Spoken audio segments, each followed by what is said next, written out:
Aaron, appreciate you doing this. Thanks so much. How you been? Hey, my pleasure, Zach. Yeah, things are going great. I'm sorry that I have to do this portably today, but, I'm a very important guy. I got lots of stuff going on around town. No, you are a big deal. There is no doubt about that, and I'm elated that we were able to get you on the show today for a few minutes. So give me your reaction through all the ups and downs, through all the skepticism, and then some optimism, and then pessimism. When this was announced last night by Dana White that McGregor Chandler is getting moved, and we'll find out eventually when that's going to be, what was your first thought?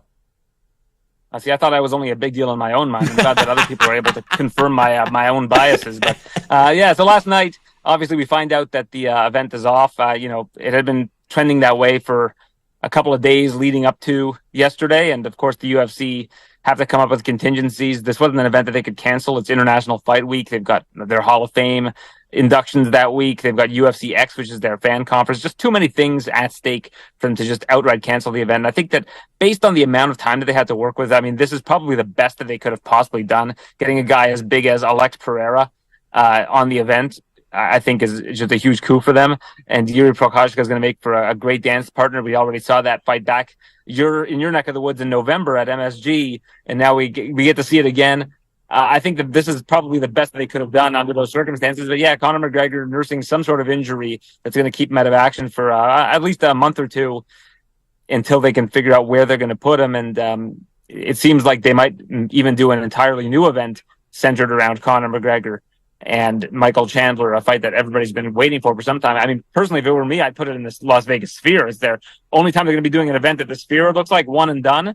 Why not have your biggest star headline that fight, and you can sink even more money into it? It seems like that's going to be a losing endeavor for them, but it's something that they really want to do by holding an event in the Sphere. And that event would come your way on September 14th, the Sphere, if they elect to go that. I was actually thinking, Aaron, and I know, hey, we had to wait long enough for this, so what else is a few more months? UFC usually comes back to Madison Square Garden in November. What about throwing that fight together at the Garden? I think that would be a home run. You know what? Wherever you have this fight, it's going to be a home run. I just think that they already have plans for MSG. It seems like that's going to be John Jones, Stipe Miocic. They've been talking about that all year. I don't think that they could load that card up to that kind of extent, although I'm sure it would be a blessing for the folks out your way. And hey, I'm only an hour flight from New York myself. It would certainly be great to have that fight at MSG at the Mecca. But if I had to guess, I don't think that's where it ends up. Do you actually think this fight will actually happen? Because until I see McGregor walk back into the octagon, I just keep on thinking that this fight is just not going to happen, unfortunately. I think a lot of people are of that belief. I tend to be more of an optimist than a pessimist. I'm a glass half full guy. I think that this fight does happen in the next 2 or 3 months. I think they're going to put it back together and figure out a way to make this thing happen. Aaron Branstater here with us, does a great job covering the UFC for Sportsnet. When we get to the Michael Chandler component of this, I feel so bad for the dude because I think this is the part that gets lost. We're all focusing on when McGregor returns. Michael Chandler has been waiting and waiting and waiting and not getting any other fights or taking any other fights. Yeah, I kind of drew the parallels today on social media between the state of Alex Pereira's career and the state of Michael Chandler's career. If you look at the last time Michael Chandler fought, that was at MSG. 2 fights later, Alex Pereira wins the middleweight championship, goes on to then lose the middleweight championship, moves to light heavyweight, wins the light heavyweight championship, becoming a 2-division champion, headlines UFC 300, now headlining International Fight Week. All of that has happened in the time since Michael Chandler last fought. And it's not like he's been injured or anything. He's just been sitting around waiting for this Conor McGregor fight. And I think that if I was advising Michael Chandler, I'd do the same. I'd say, hey, listen, this is the fight that we got to stick around and wait for and hold our breath that it's going to take place.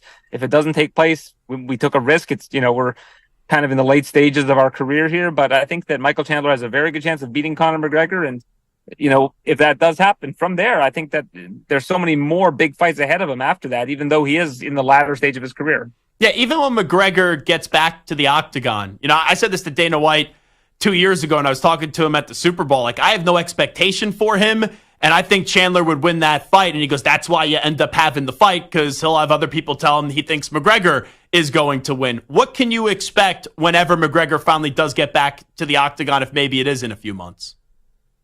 I was just asked the same question earlier today, and I don't really know what to expect, right? Because so much has happened since he suffered that, pretty much a catastrophic injury in the cage. And since then, how much has he been training? He's been in movies. He's been launching companies. I'm very curious to see, like we all are, what version of Conor McGregor we are going to see in that fight. And I think that that's what makes his return so intriguing, is that we don't really know. I mean, stylistically, I think he matches up well against Michael Chandler if we're talking about the best version of those two guys. But what version of McGregor are we going to see? Because I know that Michael Chandler's been training pretty much nonstop the last year and a half, right, to get ready for this fight. So I think he's going to be the more prepared fighter, but Conor McGregor does have that great equalizer in that left hand. Do we have any clarity? Do you have any insight on what the actual injury is with McGregor? I don't. I'm not really able to share what I do know in regards to the injury, and I think that's just in fairness to Conor and his team, that they go into this fight without his opponent knowing where he might be compromised. But this is, from what you know, and I respect that answer, this is like a legitimate injury. It just wasn't because he was out of shape and then, maybe tweak something, trying to ram up for this fight a little bit later than probably normal, which is a thought out there. Yeah, I'm sure, again, that there's some speculation around that, and it's hard to know. It's hard to know why he got injured or how he got injured. Injuries happen all the time in MMA, right? Like, people can tear their ACL sparring with somebody. Jamal Hill just had to pull out of an injury, out of the same fight card with an injury. Who knows how he sustained it? Unless you're in the room, it's really hard to know, unless you're getting really good insight from someone in that camp, exactly why it happened or how it happened. But I don't really have any insight on whether or not that's the reason that it happened. And it would be hard to know either way. The body works the way the body works. Wrapping up with Aaron Branstater, who joins us right now. Does a great job covering UFC, MMA for Sportsnet. So all these alterations to the UFC 303 card, I think the UFC always does a great job with crisis management. Unfortunately, we have seen a lot of that throughout the year just with the nature of the beast. What's your impressions now of this card, even though you have McGregor and Chandler out?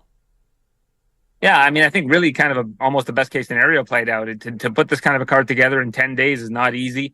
I think that new headliner between Alex Pereira and Yuri Prokash is going to be fireworks, just like the last fight was. I think it's a good matchup. And I think that the Diego Lopez versus Brian Ortega co-main event is a great co-main event. But the thing that we need to always be cognizant of in these situations is that you're getting a diminished product, so to speak. You're getting guys that are fighting with not as much training as they should be getting going into a fight. But at least in this situation, you're getting both fighters under those circumstances, right? It's not somebody coming in late notice to face somebody who's at a full training camp. So you're going to get them kind of almost at even strength for that reason, which is what makes it kind of interesting. But I'm just hoping that the quality of fight doesn't diminish. I mean, I think one example of this was when Alexander Volkanovski stepped in to face Islam Makhachev the second time around and got finished in the first round because he was coming off the couch, and that could happen. But I think in this circumstance, with both fighters essentially coming off the couch, that perhaps you get a little bit more of a level playing field than something like that, for example. And I know you got to run. Last thing I'll ask you, were we ever close to actually getting this fight on June 29th with McGregor and Chandler? Because I know there's been a lot of up and down and speculation since that press conference was canceled. And obviously yesterday we found out that the fight wasn't going to happen. Yeah, the UFC were promoting it like crazy last weekend during their event. And I think that they would probably not do that if they didn't at least have some hope that it was still going to happen and they could keep it together. The fight card almost happened, right? He got injured. So now it's not happening, right? I think at some point in time it was pretty much a done deal, of course. It's signed, you got posters, you got promos. I don't think that the UFC would be, doing all of that if they thought that the fight was going to fall through. But hey, these things happen in mixed martial arts. And the problem with these fights that they build with Conor McGregor is they're not usually that loaded because you rely so much on Conor being that draw that the rest of the card doesn't end up being kind of on par with a fight like that. Usually when you have a championship fight at the top of an international fight week card, you'll have a second championship fight in the co-main event, and you'll have kind of more of a stacked main card. With Conor events, historically, they haven't really done that. So I think that at least in his recent fights, the ones against Poirier, they weren't the most stacked cards. It was just you had your big attraction at the top, almost like a boxing style card. And I think that they had to overcome that hurdle when they were putting this fight back together. He's Aaron Branstater. Does a great job covering MMA for Sportsnet, and he is a big deal. Aaron, appreciate the time. Thanks so much for joining us. I appreciate your insight on who and who is not a big deal. So thank you, Zach, for having me on. Trust me, if you weren't a big deal, I would tell you weren't a big deal. But I've been blown away by some of your interactions in these press conferences. So I take notice, even being a casual UFC guy. Thank you, Zach. I appreciate you.